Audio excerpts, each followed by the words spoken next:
ಅಧಿಕ ಮೊತ್ತದ ಸಾಲವನ್ನು ಕೊಡಲು ಕೆಪಾಸಿಟಿ ಇಲ್ಲದೆ ಇದ್ದರೂ ನಿಮ್ಮ ಮೇಲೆ ಸುಳ್ಳು ಚೆಕ್ ಬೌನ್ಸ್ ಪ್ರಕರಣವನ್ನು ಹಾಕಿ ನಿಮ್ಮನ್ನು ಕೋರ್ಟ್ ಕಚೇರಿಗೆ ಅಲೆದಾಡಿಸುತ್ತಿದ್ದರೆ this video is for you. Hello all, welcome to log and ನಾನು ನಿಮ್ಮ ಅಡ್ವೊಕೇಟ್ ಕಿರಣ್. ಇವತ್ತಿನ ಈ ವಿಡಿಯೋದಲ್ಲಿ Dattatreya versus Sharanappa, high court and supreme court ಈ ಒಂದು ಕೇಸ್ನಲ್ಲಿ ಅಕ್ಯೂಸ್ಡ್ ಆದಂಥ ಶರಣಪ್ಪರವನ್ನು ಅಕ್ವಿಟ್ ಮಾಡಿದೆ.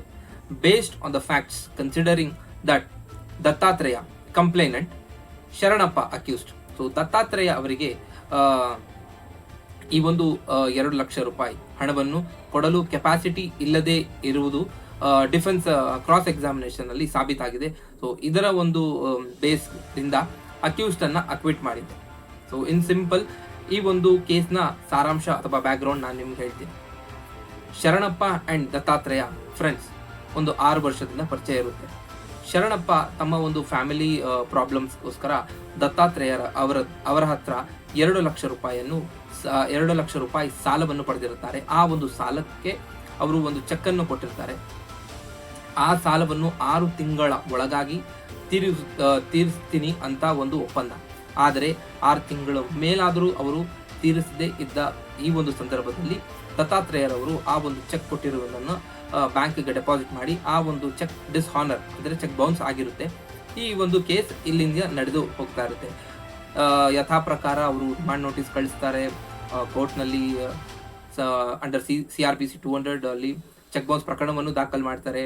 ಅವ್ರ ಸ್ವಾನ್ ಸ್ಟೇಟ್ಮೆಂಟ್ ಅಲ್ಲಿ ಎಲ್ಲವನ್ನು ಅವರು ಹೇಳೋದೇನಂದ್ರೆ he was having capacity to lend. So capacity ಅವರಿಗೆ 2 ಲಕ್ಷ ಕೊಡುವ ಕೆಪಾಸಿಟಿ ಇತ್ತು. ಆದರೆ ಕ್ರಾಸ್ ಎಕ್ಸಾಮಿನೇಷನ್ ಅಲ್ಲಿ ಡಿಫೆನ್ಸ್ ಲಾಯರ್ ಏನ್ ಕಂಡುಹಿಡಿದಿದ್ದಾರೆ ಅಂದ್ರೆ, ಸಾಲವನ್ನು ಕೊಡಲು ಅವರ ಬಳಿ ಆ ಒಂದು 2 ಲಕ್ಷ ಸಾಲವನ್ನು ಕೊಡಲು ಕೆಪಾಸಿಟಿ ಇಲ್ಲದೆ ಇದ್ದಾಗ ಹೇಗೆ ಈ ಒಂದು ಸಾಲದ ವಹಿವಾಟು ನಡೆದಿರುತ್ತೆ. ಸೊ ಇದು ಪ್ರೂವ್ ಆಗಿರುವ ಕಾರಣ ಮ್ಯಾಜಿಸ್ಟ್ರೇಟ್ ಕೋರ್ಟ್ ಅಂದರೆ ಲೋವರ್ ಕೋರ್ಟ್, ಹೈಕೋರ್ಟ್ ಎರಡೂ ಸಹ ಅಕ್ಯೂಸ್ಡ್ ಅನ್ನ ಅಕ್ವಿಟ್ ಮಾಡಿರುತ್ತೆ. ಅದೇ ರೀತಿ ಇದು ಸರಿ ಅಂತ ಇನ್ ಸುಪ್ರೀಂ ಕೋರ್ಟ್ ಆಲ್ಸೋ ಈ ಒಂದು ಕೇಸನ್ನು ಅವರು ಅಕ್ವಿಟ್ ಮಾಡಲಾಗಿದೆ. ಸೊ ಯಾರ್ಯಾರು ಇಂತಹ ಸುಳ್ಳು ಚೆಕ್ ಬೌನ್ಸ್ ಪ್ರಕರಣದಲ್ಲಿ, ಅಂದರೆ ಫಾರ್ ಅನ್ ಎಕ್ಸಾಂಪಲ್ ನೀವು ಒಂದು 2 ಲಕ್ಷ ತಗೊಂಡಿರ್ತೀರಾ, 10 ಲಕ್ಷ, 15 ಲಕ್ಷ, 25 ಲಕ್ಷ ಎಕ್ಸೆಟ್ರಾ, ಇಂಥ ಒಂದು ಅಮೌಂಟನ್ನು ಅವರು ಫಿಲ್ ಮಾಡಿಕೊಂಡು ನಿಮ್ಮ ಮೇಲೆ ಸುಳ್ಳು ಚೆಕ್ ಬೌನ್ಸ್ ಪ್ರಕರಣವನ್ನು ಹಾಕಿದ್ದಾಗ ನೀವು ಹೇಗೆ ಡಿಫೆಂಡ್ ಮಾಡಬೇಕು, ಅದೇ ರೀತಿ ಕೆಪಾಸಿಟಿ ಆಫ್ ದ ಕಂಪ್ಲೇನೆಂಟ್, ಸಾಲ ಕೊಡಲು ಕೆಪಾಸಿಟಿ ಹೇಗೆ ನೀವು ಚೆಕ್ ಮಾಡಬೇಕು ಅದನ್ನು ಪ್ರೂವ್ ಮಾಡಿಕೊಂಡ್ರೆ ನೀವು 139. ಸೊ ಈ ನನ್ನ ನೆನ್ನೆಯ ವಿಡಿಯೋದಲ್ಲಿ ಕಂಪ್ಲೇನೆಂಟ್ ಪರವಾಗಿರುವಂತಹ ಜಡ್ಜ್ಮೆಂಟ್ ಅನ್ನು ಎಕ್ಸ್ಪ್ಲೈನ್ ಮಾಡಿದೆ.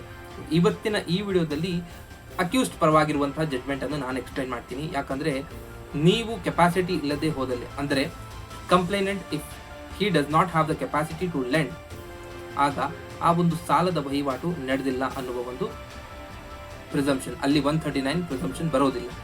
ಸೊ ಇದನ್ನ ನಾನು ನನ್ನ ಈ ಒಂದು ವಿಡಿಯೋದಲ್ಲಿ ಕ್ಲಿಯರ್ ಅಂಡ್ ಕ್ರಿಸ್ಪ್ ಆಗಿ ಎಕ್ಸ್ಪ್ಲೈನ್ ಮಾಡ್ತೀನಿ. First thing, judgement supporting accused in cheque bounce case. ನೀವು ಈ ಚಿತ್ರದಲ್ಲಿ ನೋಡ್ಬೋದು, ಚೆಕ್ ಬೌನ್ಸ್ ನಲ್ಲಿ ಅಕ್ಯೂಸ್ಡ್ ವಿನ್ ಆಗಿರುತ್ತಾರೆ. ಯಾಕಂದ್ರೆ ಒಂದು ಕಂಪ್ಲೇನೆಂಟ್ಗೆ ಸಾಲವನ್ನು ಕೊಡುವ ಕೆಪಾಸಿಟಿ ಇರುವುದಿಲ್ಲ. Karnataka high court judgement in cheque bounce case, Shri Dattatreya versus Sharanappa 2023. Complainant ಬಂದು Dattatreya, accused Sharanappa. Verdict in support of accused in check bounce case. Background: it is the case of the complainant that he is well acquainted with the accused for the past 6 years. In view of long-standing relationship acquaintance, the accused had requested the complainant to pay a loan of sum of rupees 2 lakh for his family necessities. ಈಗಾಗಲೇ explain ಮಾಡಿದ ಹಾಗೆ ಶರಣಪ್ಪರವರು ಅವರ ಒಂದು family ನೀಡ್ಗಾಗಿ 2 lakh ರೂಪಾಯಿಯನ್ನು ದತ್ತಾತ್ರೇಯರವರಿಂದ ಪಡೆದುಕೊಂಡಿರ್ತಾರೆ ಎನ್ನುವುದು ಈ ಒಂದು ಕೇಸ್ನಲ್ಲಿರುವಂತಹ facts. Considering the request of the accused, the complainant has lent a sum of rupees 2 lakh. After receiving the amount, the accused issued a check bearing number 015639 drawn on Bank of India to the complainant as guarantee. It is further stated that the amount received by the accused would be repaid within 6 months. On completion of the said stipulated time, when the accused failed to repay the amount, it is constrained the complainant to present the check for encashment. When it was presented on 22/10/2013, the same was written as insufficient funds on 24/10/2023. So ಇದನ್ನ ನಾವು study ಮಾಡಿದಾಗ ನಮ್ಗೆ ಏನು ಅರ್ಥ ಆಗುತ್ತೆ ಅಂದರೆ, almost ಅ decade, ಒಂದು 10 ವರ್ಷದ ಮೇಲೆ ಈ ಒಂದು ಪ್ರಕರಣವು ನಡೆದಿದೆ. After completion of the formalities, the complainant has lodged a complaint before the jurisdictional magistrate. The jurisdictional magistrate, after recording the sworn statement, registered the criminal case and summon was issued to the accused. The accused entered appearance through his counsel and took some defense. The trial court, after considering the defense of the accused, dismissed the case filed by the complainant. After considering all the defense by the accused, court got a clear conclusion that Dattatreya, the complainant, was not having enough support, or he was not in a condition to lend 2 lakh rupees to Sharanappa. ಅವರಿಗೆ ಕೊಡುವಂತಹ capacity ಇಲ್ಲದೇ ಇದ್ದಾಗ ಅಲ್ಲಿ ಸಾಲದ ಒಂದು ವಹಿವಾಟು ಬರುವುದಿಲ್ಲ ಎನ್ನುವ ಒಂದು ಡಿಫೆನ್ಸನ್ನು ಅವರ ಒಂದು ಕ್ರಾಸ್ ಎಕ್ಸಾಮಿನೇಷನಲ್ಲಿ ಅವರು ಸಕ್ಸಸ್ಫುಲ್ ಆಗಿ ಪ್ರೂವ್ ಮಾಡಿಕೊಂಡಿದ್ದಾರೆ. ಸೊ ಈ ಒಂದು ಸಂದರ್ಭದಲ್ಲಿ magistrate court, high court and finally supreme court also upheld the judgment passed by trial court and high court, stating that when the complainant has no capacity to lend, it is said that there was no liability of lending or money. Apex court, answering the issues in the case whether the complainant had capacity to lend money to the accused. At this stage, it is necessary to refer the judgment of the Honorable Supreme Court in the case of Basalingappa versus Mudi Basappa, reported in 2019. So it took a reference of 2019 case, which was solved by, or which was verdict which was given by Supreme Court itself, wherein the Honorable Supreme Court has categorically stated that when the financial capacity has been questioned, it was incumbent on the complainant to explain his financial capacity.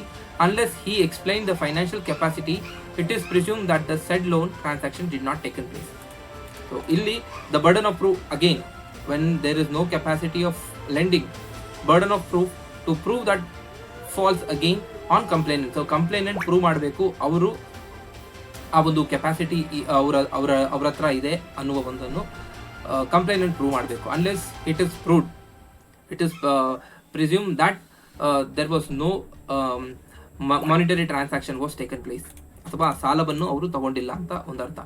Verdict of magistrate first class court and high court were challenge in supreme court. Complainant Dattatreya, accused Sharanappa.